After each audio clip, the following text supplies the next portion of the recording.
health and a huge nationwide PPO network. So, yeah, you can save a ton and like it better. Imagine being happy with how you're taking care of your health care. So, if you're self employed or part of the gig economy, or you just want a plan you're happy with, you can call right now and get a price within 2 minutes. A very, very smart use of 2 minutes. Here's the number you need: 855-51-BIBLE. That's 855-51-BIBLE. 855-51-BIBLE.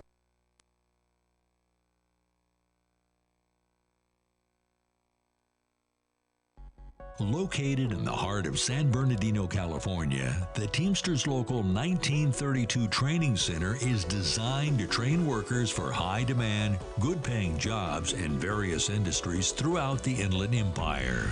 If you want a pathway to a high-paying job and the respect that comes with a union contract, visit 1932trainingcenter.org to enroll today. That's 1932trainingcenter.org. Are you graduating high school soon and wondering what to do next?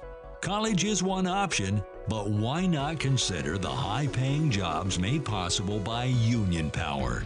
Labor Union Teamsters Local 1932 has opened a training center to get you into the high school to high-paying job pipeline. You'll learn all the skills needed to excel in opportunities across industries. Visit 1932trainingcenter.org to enroll today. That's 1932trainingcenter.org. Labor unions built the middle class, and the middle class built America. That's the message from Teamsters Local 1932, a strong and successful labor union based in San Bernardino that represents over 14,000 hardworking people across the Inland Empire. The Teamsters are ready to help you organize for better pay, increased benefits, and improved working conditions. Reach out to Teamsters 1932 at teamsters1932.org/organize to speak with an organizer today. This is KCAA. Now, here is the voice of the working class, Rick Smith.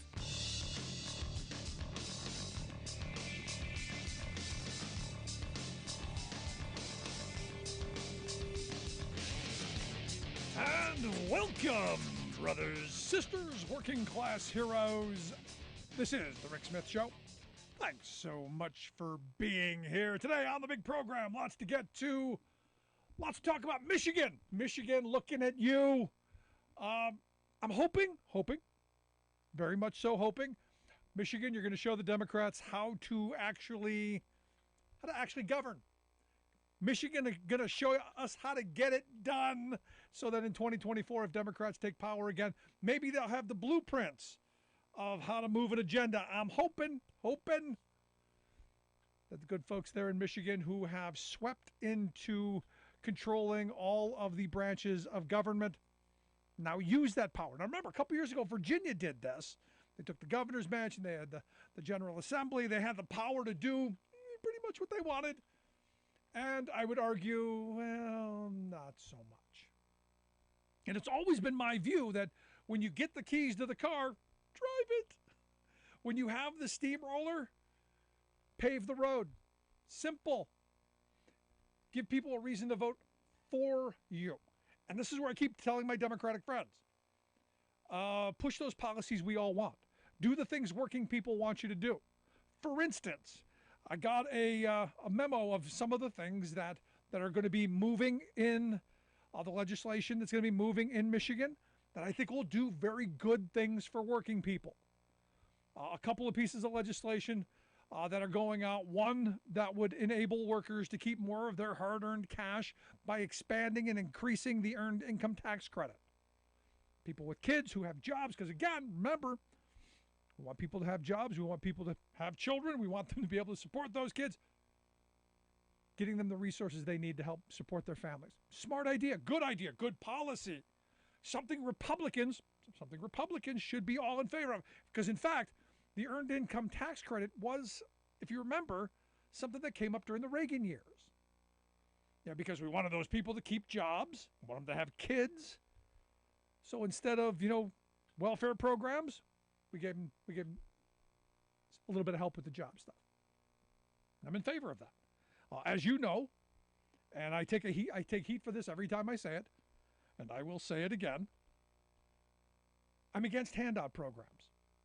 As a kid growing up, there was nothing worse than having to go into stores with clown money to buy food. I'm against handout programs. People want jobs. People want opportunity. They want hope for the future. So instead of welfare checks, we need paychecks. And if the private sector can't or won't create enough jobs to ensure that everyone has a job that sufficiently covers their needs and some of their wants, then the public sector has to step in and fill that void. And this is where, again, we have the ability to do this. We're the wealthiest country in the history of civilization at its wealthiest moment. We just choose not to. So again, Michigan, looking at you, and this is a good first step. Expand and give more people the opportunity to get the earned income tax credit. Good thing. Also, going to go and restore the state's prevailing wage law. That is a huge thing. And you go, well, what's the big deal about that? Why is that such a big thing? Well, one, it's going to ensure that you have a local building trade. It's going to make sure you have local construction people, local crafts people. So when you need a school or a bridge or anything, you have qualified, skilled people locally who are going to be building that stuff, and that they and their children will be going in and out of those buildings, so we know they're going to build it right with some pride, some dignity, and then you're going to have to put up with them driving by going, I built that. Also, the more important part of this, what prevailing wage laws do is they ensure that those jobs are compensated at a very good rate, with health care, with retirement, with safe conditions. And that permeates the local community. It is a good for the entire community. Those wages that those workers earn, where do you think that money goes? Goes down to Joe's hardware store or to Mary Ann's kitchen, or it goes to the local economy. And it reverberates and bangs through that local economy and creates more jobs. It is smart policy. It is good policy. You know where it doesn't go? Into the pockets of the contractors. Which, without prevailing wage laws, what we know happens is they cheat the workers out of wages, they cheat them out of benefits, they cheat them out of health care and retirement, and cut corners at every opportunity so that they can enrich themselves. So we got this scenario plays out time and time again. We got very wealthy handfuls and struggling everyone else. Bad policy gets us bad outcomes. Conversely, good policy, good outcomes. So good on Michigan for looking at this as well. Also, they're talking about repealing the state's no rights at work. They're going to undo the right to work bill that was rammed through like thieves in the night back. I think it was 2012 in the lame duck. Because it doesn't work. And all you have to do to know that neither of these policies work is look at West Virginia. You got a radical Trumpy governor there, Jim Justice, who came out not too long ago and said, look, we did what you wanted. We did all of it. All of it. Undid our prevailing wage, passed the no rights at work, went after workers' comp, went after, you name it, they went after it. We're going to be business friendly. And look, West Virginia's been business friendly forever. They've been raping the ground and stealing the profits for generations. And who doesn't benefit? Well, the working people. And they went even further, and it didn't work. Because bad policy doesn't work. So I'm looking at this, and I'm looking at Michigan and going, look, it's time, Michigan. It's time to ensure that when you get the keys, you show the Democrats how to move the right policies. The things that built a prosperous working class, the things that gave us that iconic middle class we talk about, which is nothing but a prosperous working class. People who have hope and opportunity that tomorrow they're going to be able to buy a house. Some of the stories we've heard from people talking about union jobs, better lives. Being able to see a dentist, being able to get their own bedroom as children because the family was able to buy a house, being able to get food at the end of the month, being able to get a secondhand car, all the stories that we've heard. That's what these policies do. And for too long, we've been undoing them. And here in the near future, working on it diligently, because it came up during my interview with former Illinois Congressman Joe Walsh, that we're going to sit down and he wants to argue trickle-down economics. And look, there's nothing more than I would like to do than have a couple of beers and get into a room with Joe and not let anybody out. But more importantly, having those conversations about what kind of an economy do we want? And who are the winners and who are the losers? Because in all of the conservative supply-side voodoo Reaganomic era of trickle down, of deregulation, of bad neoliberal trade, who are the winners? Who are the losers? It's always been my premise that all of those policies are working exactly as intended. Our broken tax code, our bad trade deals, the whole no rights at work agenda working exactly as it was supposed to work. And that is the clawback wages, hours, conditions from you and me. It's about crushing the power of working people. And you go back to the last great opportunity. Because think about it. We were able to build this incredible, powerful, prosperous working class out of the Great Depression. And how did we do it? We did it through great policy. The New Deal gave us tools to be able to organize, tools to ensure that we had a floor under our feet, a safety net for our children, a safety net for our seniors, opportunity to get health care, education, all kinds of things. We took a high road policy position to make lives better. And things were going great. One income supported a family. The fabulous 50s were, listen to a MAGA person, they'll tell you, that's when America was great. Fast forward to the late 1970s, we've got stagflation, we've got all of these economic problems. Thank you, corporate America. And what do? They bring in Paul Volcker. They bring in a Federal Reserve with an aggressive policy to crush inflation. Now understand, for those people whose wages kept up, like my grandparents, because my grandparents bought a house in the 1960s for like $16,000, $18,000 at the time. At the end of the stagflation period, because of their union contracts that had cost of living adjustments in it, their mortgage from the 1960s was a day's pay at the end of the 1970s. They did okay because their wages kept up with the inflation. Their wages didn't get eaten away like it's happening now because their contracts made sure it happened. So as the Federal Reserve was doing everything they could do to make work painful in this country, to cause massive unemployment, to crush the power of workers to demand better wages, hours, and conditions, some people did okay. And when the policy of our government is, hey, how do we make people's lives worse so we can enrich the wealthy? I struggle. And we're in one of these moments now, folks. You got a Federal Reserve who's admitted we're raising interest rates. We're aggressively raising interest rates. And some economists are arguing for no reason whatsoever because wages are not what's driving the inflation. And also, you've now got a Supreme Court who's going, well, those workers are getting a little uppity, demanding better wages, hours, conditions by striking.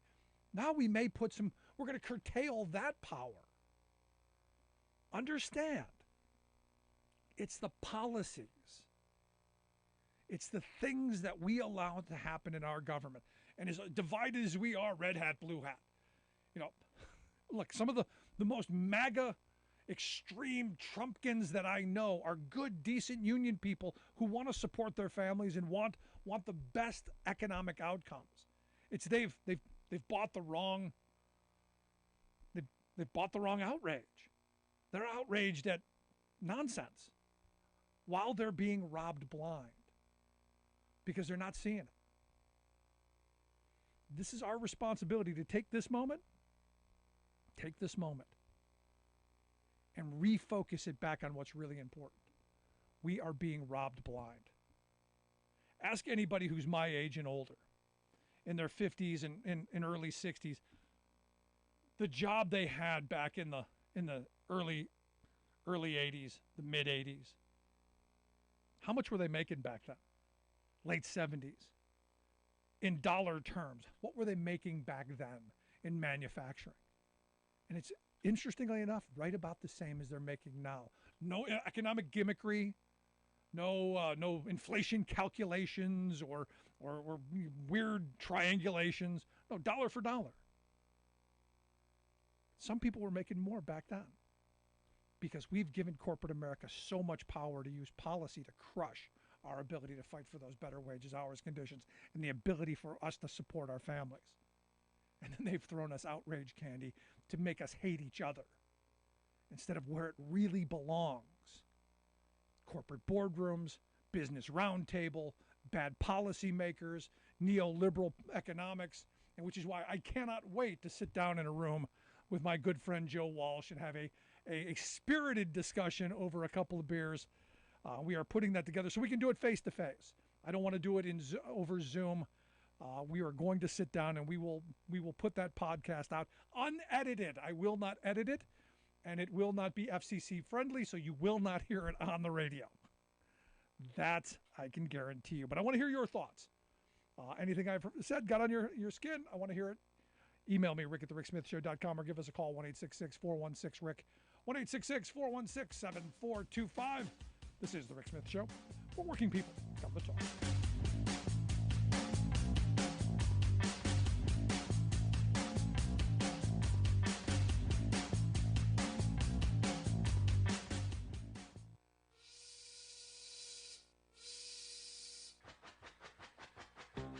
If you're a fan of the show, you've heard our labor history in 2 segments, and you can hear them on the radio pretty much anywhere in the U.S. Labor history has never been more important than it is right now. So here's what we'd like you to do. Tell a teacher. Tell a teacher that labor history is important and that they can get digestible 2-minute lessons that are absolutely free. Free to download, free to use, free to share. Tell a teacher to go to thericksmithshow.com/history and help us put labor back where it belongs, in the classroom. You know, generations of American workers fought, bled, and died to build the American way of life. It's our job to keep their stories alive. Go tell a teacher that we're here to help them do just that. Find us at thericksmithshow.com/history today.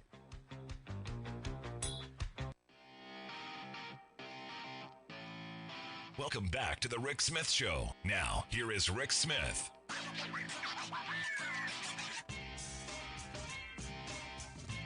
1-866-416-RICK, 1-866-416-7425. You know, when you have an economy where people have hope and opportunity, you don't see dumb things happening. You don't see people committing idiotic crimes. You don't see recidivism going through the roof. In fact, I had a conversation with someone today who reminded me of an interview I did, several months back with I think he was an apprentice with the IBEW. He was somebody who spent time in prison, came out of prison, did his time, paid his debt to society, ended up getting into an apprenticeship program with the electrical workers, and is now living the dream. He's got a beautiful home, wife, children, a job that's going to be a career, all that stuff. And again, hope and opportunity. Never going to go back to the idiot knucklehead stuff he did in the past. On the straight path. We were in Michigan during the Working Class Heroes Tour. We sat down with Dana Nessel, the Attorney General, there in Michigan, to talk about their program of getting convicted felons when they come out of prison to get into these apprenticeship programs. And their program showed a 0% recidivism rate. When people got these jobs, when people got these opportunities, they didn't F it up. They took the opportunity, they moved forward, they bettered their lives. And look, I can say the same thing about myself. It was because of the job that I had that I was able to support myself as a younger man and stop doing the knucklehead stuff you do in your late teens and early 20s and get on the straight and narrow. This is what we need to make sure we do going forward. And we don't have dumb stuff happening. The sad reality is we're in a moment right now where it's almost the Hunger Games. There's so much desperation out there. And people are, perfect example. Over the weekend, I saw this story of a 13-year-old who evidently was breaking into people's cars and ended up getting shot and killed because he was breaking into cars. And it brings up this question. Is the 75 cents on the dashboard worth killing somebody over? Is that a crime worth being executed over? As I was reading the story, I was thinking about that guy in Texas who three criminals came out of his neighbor's window carrying a TV and some other stuff. He knew the family wasn't home. He's on the phone with the police. The police are on the way, but he's standing in the kitchen with the gun itching. He tells them, I'm gonna go out there, I'm gonna kill those guys. And he walks out in the front yard and he shoots all three of them in the back. He was under no threat. It had nothing to do with him. But because, they were stealing, he executed them. Now, if it's Texas, he got away with it. Is that the society we want to have? Again, the question is if we're going to have a society based on the one who dies with the most toys wins, what do you do with all the losers? Because when you've got Elon Musk and Bezos who have such enormous wealth that they've taken from so many others, what do you do with the people who don't have the ability to sustain? What do you do with them? What do you do with people who don't have health care and can't get the care that they need? Do we let them die on the street corner? What do you do with people who can't feed themselves? Growing up in the projects, our house was robbed constantly. I mean, I can think of probably 20 times where people burglarized our home. And what'd they steal? Because we didn't have anything. They stole food. They stole what little things we had. In fact, I still remember I had saved shoveling money. $20 I had in the bottom drawer of my dresser. And they stole it. Angry I was. But that's what happens when you live in desperation. And this is where smart policy should give people opportunity. Hands up, not hands out. But it's frustrating because what we've got a system based on, I'm the winner.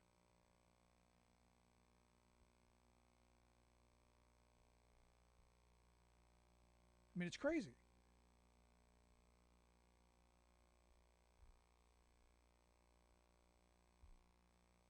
And the question is, given the fact that what we're going to see over the next couple of months, over the next 2 years, does any of this change?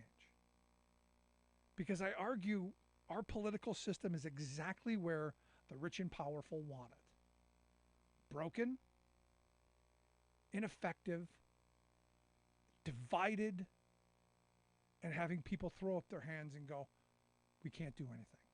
It's hopeless. While they are robbing us blind. And I go back to this. When I first started working, my first real union job, in today's dollars, because I love that Bureau of Labor Statistics inflation calculator, and go back, when your first job was back in whenever, go back in there, put what your starting wage was there, and then see what it would be today. And look at how corporate America has crushed the wage structure in this country. Now they'll want you to believe, it's because of those immigrants. It's not the immigrants. It's the power that they have to keep wages suppressed. It's the power that they've been able to use we're going to threaten outsourcing. It's the power that they've had to threaten automation. It's the power that they've had to fire workers when they organize and strike. It's the power that they've had to use government over us. I keep saying, look, at the end of this, we have got to come together around an idea that we want an economy that's going to work for us. Red hat, blue hat aside. And look, we can have spirited discussions about whether people should be able to transition and live lives as whatever. We can have those spirited discussions. At the end of the day, it doesn't matter at all to me. Don't care. What I care about is every working person having the ability to support themselves and their families and to lead a dignified life. And that work is rewarded. It's respected. That to me that's the true north. All the other stuff we can fight over. And this is where the podcast episode with Joe Walsh, I'm kind of looking forward to. Because Joe and I have always had this very cordial relationship on air. Because look, we're both fighting in this world for the same thing. We both want democracy. We both want a democratic system that Republicans, his former party, working diligently to undo. We both have a view and a vision and an understanding of what our country should be. That's not the view of the current Republican leadership. So this should be an interesting thing, and when we get it out, we'll make sure everyone has an opportunity to take a listen to it. Again, I'm going to give you the explicit language warning. The FCC would not be thrilled if this is going to go up, I guarantee it. But I want to hear your thoughts. Share some. If something I said got on your nerves, I want to hear it. Email me, rick@thericksmithshow.com. Going to take a quick break. When we come back and talk about a little bit about the ingredient strike. You may remember during the Working Class Heroes Tour, we stopped on the picket line in Cedar Rapids, Iowa. We're going to get an update on day 165 on how things are going. Right back after this. I'm Rick Smith, and this is Labor History in 2. On this day in labor history, the year was 1937. That was the day the Battle of the Running Bulls occurred at GM's Fisher Plant No. 2 in Flint, Michigan. It marked the turning point in the Great Flint Sit-Down Strike. Company guards attempted to stop food deliveries to the strikers. When confronted, the guards cleared out and the food deliveries resumed. The guards, however, reported to the local police that strikers were holding them captive. The Flint police soon arrived, throwing tear gas into the picket lines and through plant windows. The sit-downers responded with plant fire hoses and slingshots loaded with door hinges. The police continued to launch tear gas at the picketers. Then the crowd pelted police with any debris they could find.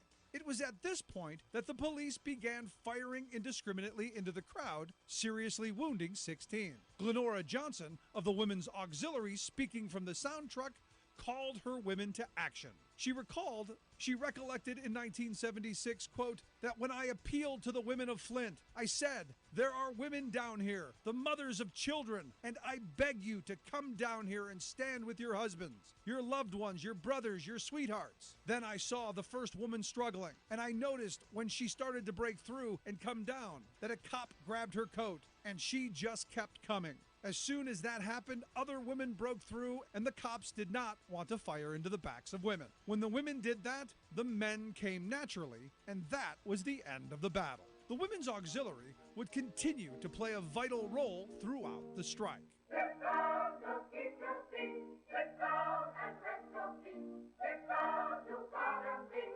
Sit down, sit down. For more information, go to laborhistoryin2.com, like us on Facebook, follow us on Twitter @laborhistoryin2. Question: how many legs does a dog have if you count the tail as a leg? Answer: 4. Calling the tail a leg doesn't make it one. Likewise, calling a small group of partisan lawyers a Supreme Court doesn't make it one.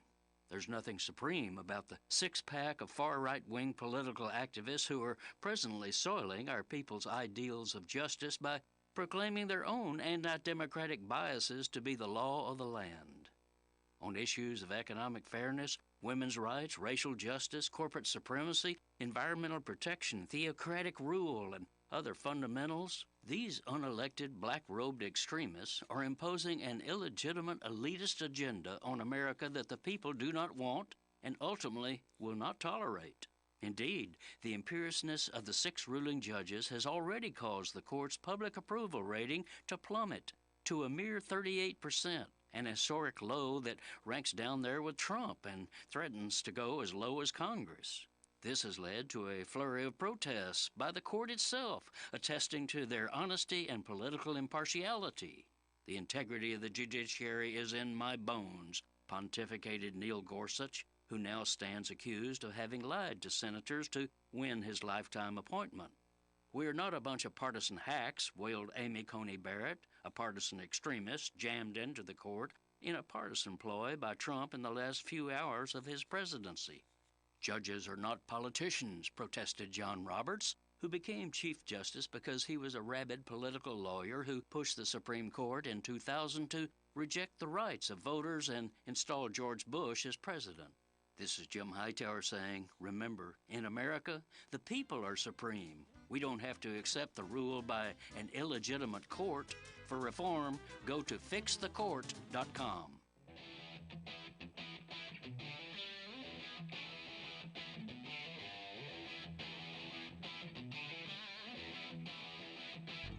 Welcome back to the Rick Smith Show. Now, here is Rick Smith. So day 165 in the Ingredion strike. Workers there in Cedar Rapids, Iowa have been on strike 165 days. We were there, if you remember back during the Working Class Heroes Tour, we visited their picket line and spent a day talking with them about, this wildly profitable multinational corporation who, honestly, making big money, basically stealing wages from them. And what we were talking about before, the idea of companies continually suppressing wages, taking benefits away, making what was once a prosperous working class job, basically a poverty wage job that you barely get by on. Well, these workers are brave enough to stand up and say, you know what? No, we're not doing it, not just for ourselves, but for future generations. This cannot be stopped. And here to share some thoughts on where we are in day 165, I've asked Jason Davis to come talk with us.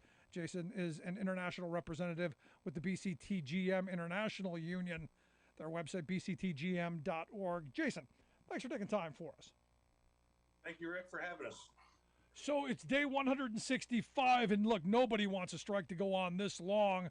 Where are we? What's going on? Absolutely not. Strike goes on this. That's always the last course of action to take when you're getting to trying to protect your contract and what you've had. This strike has been more about keeping what we have as opposed to advancing in this contract, which has been a rather frustrating part. But yeah, we're day 165 into this strike. The members' resolve on the line remains steady.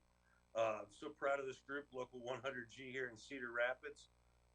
We have at 165 days into this strike, we still have nobody that has crossed our picket line. So they have stayed out 100% through this whole piece. It's been hard on the families and hard on the members out here on the line. We went through the holidays, went through the new year on strike, but the community support still is very strong here in Cedar Rapids. And then the labor support here in Cedar Rapids is just phenomenal. The Hawkeye Labor Council here, its executive director, Rick Moyle, has been huge helps for us out on the line, putting together toy drives, putting together food drives, things of that nature. Donations continue to come in, which helps supplement the small amount of strike pay that our folks are getting. But it's enough to put a little bit of food on the table and try to get through with the duties that they're going through on the strike. Now, the frustrating part of this, Jason, is when we were talking to the people on the picket line, it's just what you said. These are folks who are not looking to make a killing; they're just looking to make a living. They're looking to hold on to the standard of living that they've had for years now. They don't want to lose even more. And as I understand, there have been concessionary contracts in the past. This was kind of the end of the road of them saying no more. We're drawing the line here. And yet this is a wildly profitable company with a CEO who in 2021 pocketed, according to the AFL-CIO, over $10 million or 449 times what those guys on the picket line are making. So it's not like they don't have the money. It's that they don't want to share it with the workers. That's exactly it, Rick. And it's very disgusting when you think of it that way. This company being wildly profitable the way it is, it's profitable with the work rules that are in place in that contract today. And to come in and try to gut those work rules, to cut some of our overtime scheduling, and even more so, to try to cut our vacation time, cut into actual days away from work. While they're turning such a profit, it's disgusting. It should be criminal, but it's absolutely disgusting. Now, when we were there, and correct me if I'm wrong, help me to remember this, because I was literally shocked when the gentleman explained it to me. He said, "Well, the language that they want to add into your contract is to force these guys and gals to work 14 straight days, 12 hours a day without a day off. Is that accurate? That's it. It's feasible that could happen, and that's absolutely a possibility that could come into it with some of the scheduling pieces that the company's pushed forward. That's kind of a maximum. If they choose to go to a 12-hour type of shift, don't worry, you're not going to work more than 14 12-hour days in a row. One of the things they benefit from, our members benefit from, in the schedules that they're on now, it's a 8-hour type of schedule, is when they have off days, their days are off. They aren't called back into work. These aren't on-call employees. They get their hours. They work 7 straight days before they get a day off. They get that day off. They know they're going to have that day off. Under the company's proposal on these 12-hour shifts, these folks could be called into work. It turns them into somewhat of a call-in employee. And the only reassurance they did give us is, don't worry, you won't work more than 14 straight days. Jeez. Jason, my mind, I'm now spinning back to the 1800s. When we had a 6-day work week from sun up to sundown, and you were basically just tools that were discarded, where you actually got up, you lived to work. And people fought, bled, and died for the 8-hour day, for 8 hours for work, 8 hours for rest, 8 hours for what we will. And I hear this and I'm going, have we literally gone back 100 years? Have we really reverted that far back? That's the sad part to some of that greed. Yeah, absolutely. In some cases, what really shocks me, and one of our continuing sticking points currently is this vacation. In today's economy, and trying to get workers into a factory, who cuts vacation? What employer shortens the amount of time that people get to have time off? Today's workers are interested in having time off to be with their families, time off to spend, doing the things that they need to do with their families. Yeah.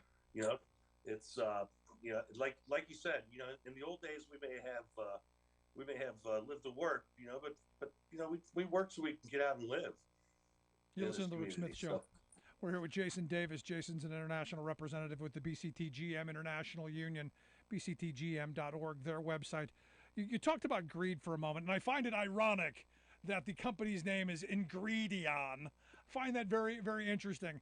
But there was a market scanner report, and I don't know if you saw this back from September, that announced that this Ingredion Incorporated was going to be buying back some 6 million shares of their stock, and their stock's at right around $100 a share. So we're looking at $600 million in buying back their stock. Now this is one of my pet peeves, because this is this company telling us we've got no productive use for $600 million.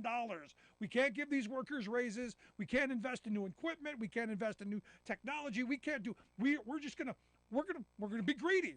We're going to be Ingredion, and we're clawing this back. This is the kind of stuff that drives me insane.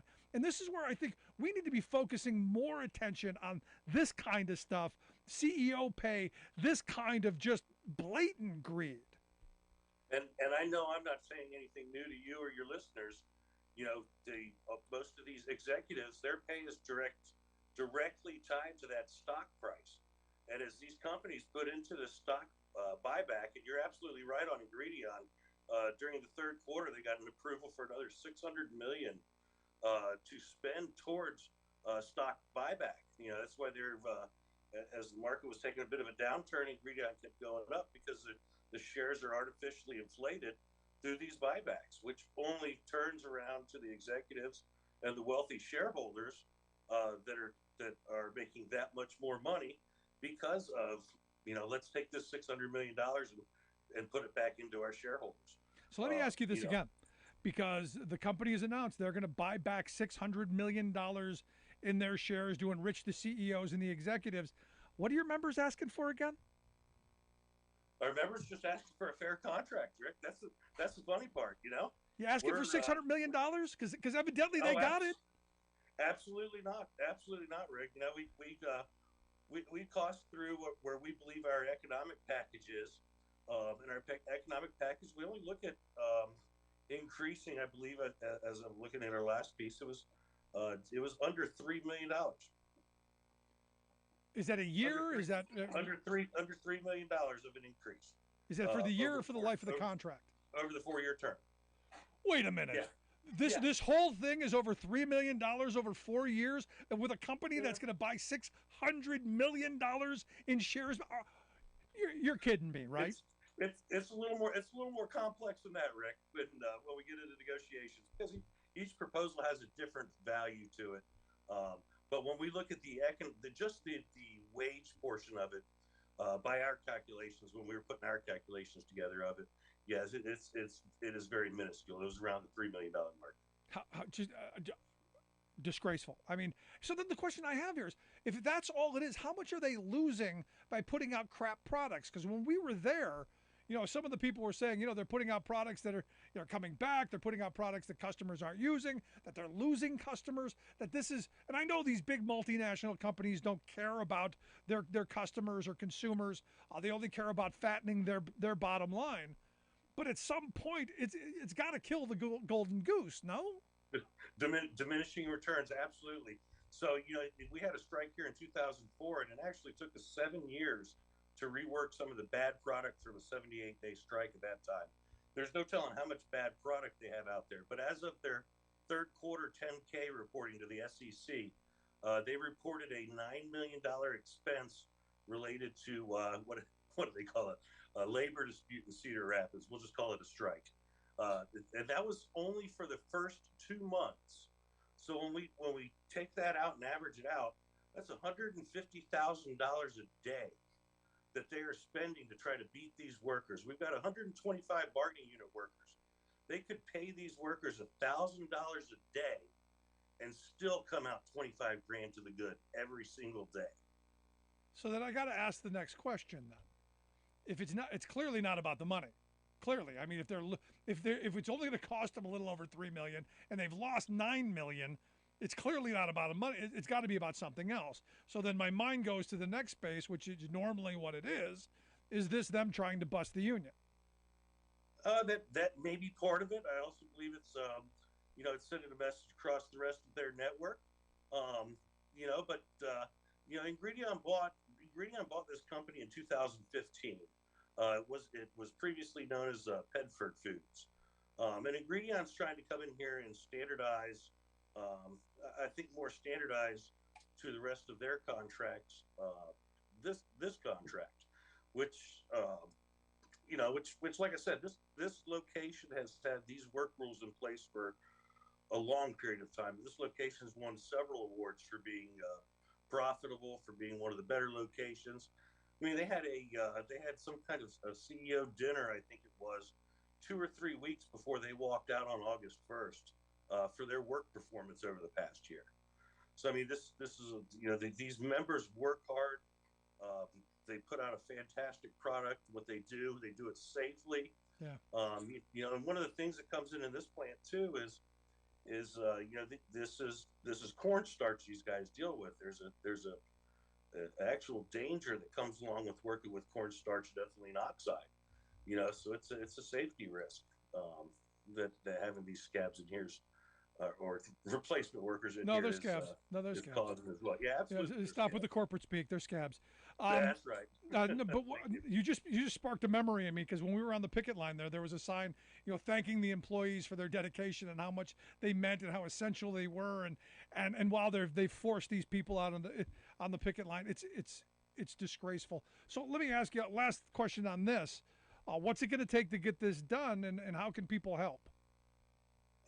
We're going to be going back into negotiations with them next week for a couple days. People can continue to help through you can check it out on bctgm.org for ways to pitch into the GoFundMe page. Letters of support always help. Those are the actions that we have right now that we're looking at. It's letters of support, getting any donations we can through our GoFundMe page. Those types of things, like I said, help supplement each week's strike pay to where it makes it a little more bearable for these members that are out here on the street with no insurance, no unemployment, no income. Now, you just mentioned something a minute ago that the company took a $9 million expense because of the strike. Clearly, they've lost money because of this. I look at what happened at the Supreme Court on Tuesday. They heard this case. What is it, Glacier Northwest versus the International Brotherhood of Teamsters 174 because of lost product. I'm saying eventually down the road, if the Supreme Court decides this, eventually these kind of losses are something these companies are going to sue for. I'm curious your thoughts of what potentially could happen when this Supreme Court, and I think it's a done deal. I think they're going to make the wrong decision because this court hates working people. But I'm curious your thoughts on where this could go and what it could mean to your members. Because, look, you guys have had some very successful strikes over the last year. You know, places like Frito-Lay and Nabisco and Kellogg. And I'm hoping here as well. But I'm curious your thoughts.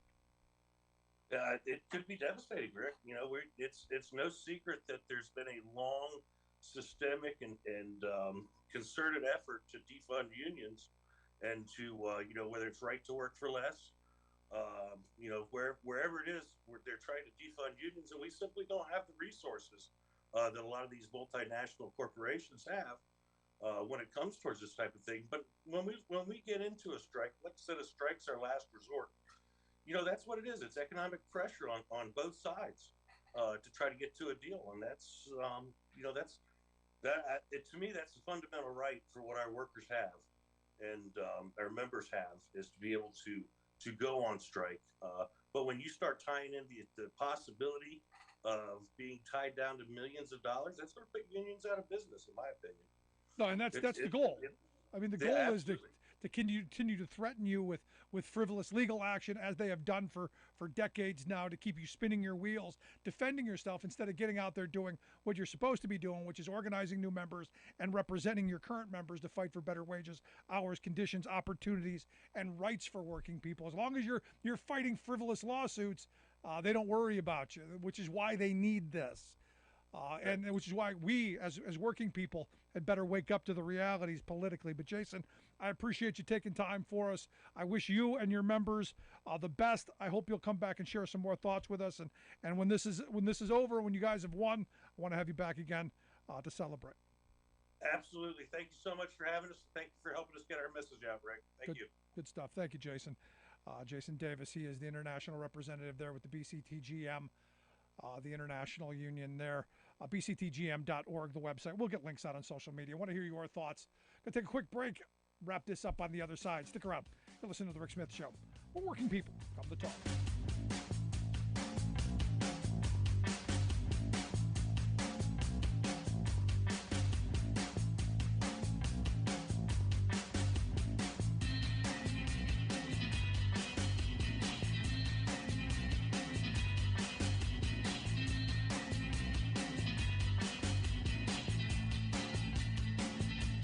I'm Rick Smith, and this is Labor History in 2.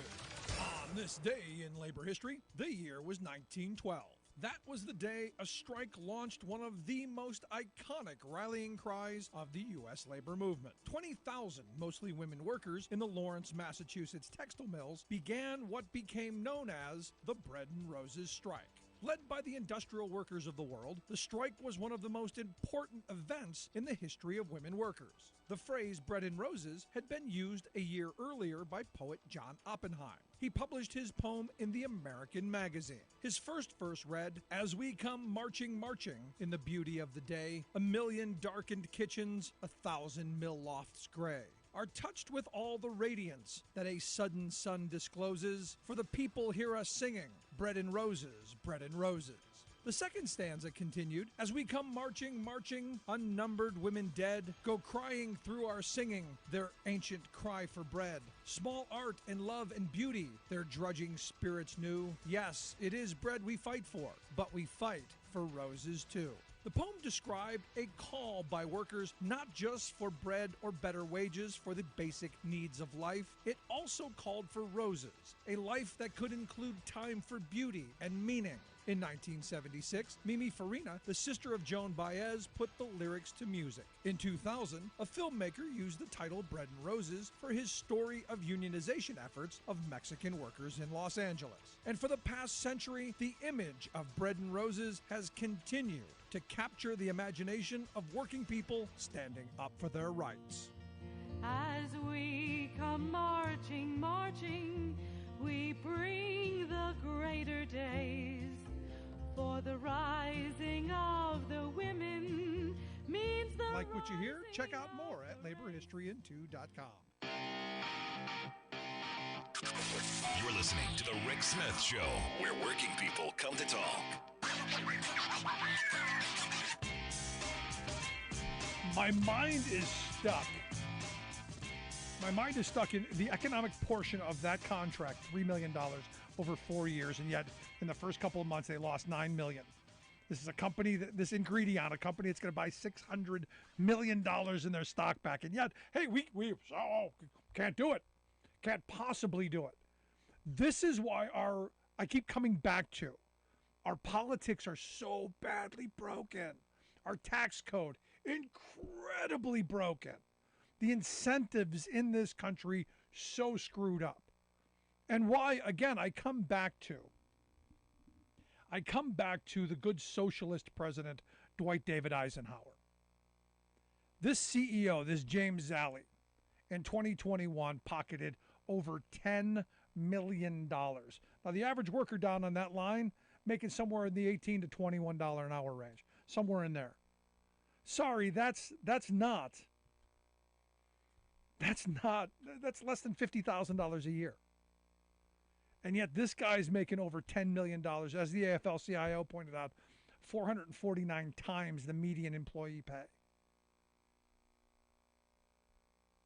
Stop and think about that for a second. Now, if you go back to the good socialist president, Dwight David Eisenhower, and I say that tongue-in-cheek for those who don't know, Ike was not a socialist. Ike was a Republican president. But they did have a 92% top marginal tax rate. So CEO Zally here, on everything over about $1.6, $1.8 million, would be paying 92% tax on everything from 1.6 all the way up to gazillions. And the incentive for them to make corporate decisions on lining their pockets weren't as great. The incentives weren't there, because that next dollar would only make them a little bit wealthier. Now, nobody paid the 92% rate. They did pay somewhere in the high 60s, because there were tons of loopholes, much like there are now, because we incentivized certain behaviors, as we always do, and I'm not against that. But during the Reagan years, we came up with this idea of allowing corporations to buy back their shares of stock. And we didn't bother taxing them for it. So they took money that workers earned. They took the wealth that was created by the labor of these workers. They took it out of the business. They took it out of wages. They took it out of benefits. They took it out of fringe benefits. It was sick days. Out of vacation, retirement. They took it out of all of that stuff. They hoarded it into the coffer, and then they pumped up their share price by buying back these stocks. Why? So they could line their own pockets.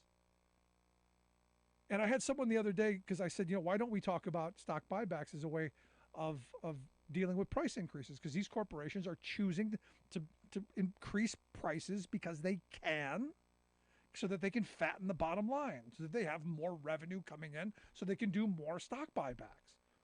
And they're like, well, how does that work? It works just like I said. The more revenue they bring in, the more opportunity it is for them to buy back their shares, to pump up the share price of the stock, because most CEOs are tied to the price of the stock being their pay. An incentive, I don't know that is all that smart. But if we go back to the good socialist president, Dwight Eisenhower, that $10 million isn't going into his pocket. And we take that money and we invest it in things that we need.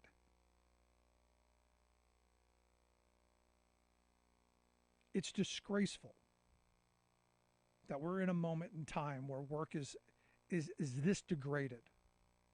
And you wonder why people feel angry.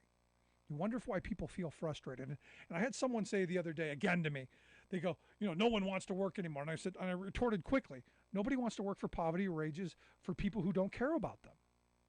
Of course nobody wants to come to work for you. If this is how you treat them. You treat them with dignity and respect. You show them some loyalty. They may, I know this is hard to believe, they may show you some loyalty back. In fact, when I worked for a company for about 20 years who touted the fact that they had the most stable workforce in the industry. They had a 1% turnover rate. And in the trucking industry, that's remarkable. 1% turnover rate. And that 1% was usually not by choice because they paid really good wages, had the best health care benefits, had incredible retirement security, good working conditions for the industry. Let's not get carried away. That's why people didn't leave. But now that job, it's not there anymore. And their turnover rate is through the roof. They're basically like everybody else going to homeless shelters. You want a house and a job? Something wrong, folks. Something wrong. Want to hear your thoughts? Email me, rick@thericksmithshow.com. You got a story? I want to hear it. rick@thericksmithshow.com. Also, if you miss any portion of the program, make sure you grab the podcast. Wherever you find your podcast, you will find ours. From iTunes to iHeart, Stitcher to Podbean, and everywhere in between. After a week of wicked winter weather all across California, the destruction will likely exceed the billions. California slammed by another round of extreme downpours. We've seen people who have lost just about everything as a result of this 1 in 100-year flood. Australia hit by unprecedented flooding as hundreds airlifted to safety. Plus, a study says more than 15% of childhood asthma cases can be attributed to gas stove usage. Natural gas-fired stoves in U.S. homes are a significant cause of childhood asthma. All of those stories and more straight ahead from BradBlog.com. I'm Brad Friedman. And I'm Desi Doyen. Stand by for 6 minutes of independent green news, politics, analysis, and snarky comment. It's said to be the state of Western Australia's worst ever flooding event, causing swathes of land to become an inland ocean. Did she say swathes of land? Yes, she did. Crikey. Australians are weird. This is your Green News Report. Okay, Desi Doyen, for all of the years that I have lived in California, now over 2 decades, I have never seen rain like we have seen over the past 24 hours here in Southern California. Yep. Evacuations are underway in parts of California, which is being inundated by another round of major atmospheric river storms in what the National Weather Service warns is, quote, a relentless parade of cyclones from the Pacific Ocean, bringing torrential rain, flash floods, and mudslides to the West Coast. President Biden signed an emergency declaration for 12 California counties to help with storm response and recovery. On Monday, in parts of central California, 8 inches of rain fell in just 12 hours, prompting the evacuation of the entire town of Montecito near Santa Barbara on the 5th anniversary. KCAA Loma Linda. The Legacy KCAA 1050 AM and Express 106.5 FM. Hey, folks. AP News. I'm Ed Donahue. A special counsel is being appointed by Attorney General Merrick Garland to look into the presence of classified documents at President Biden's home in Delaware and at an office in Washington. This appointment underscores for the public the department's commitment to both independence and accountability in particularly sensitive matters, and to making decisions indisputably guided only by the facts and the law. The special counsel is Robert Hur, who was a U.S. attorney during the Trump administration. The AP's Eric Tucker is in Washington. This is a truly extraordinary development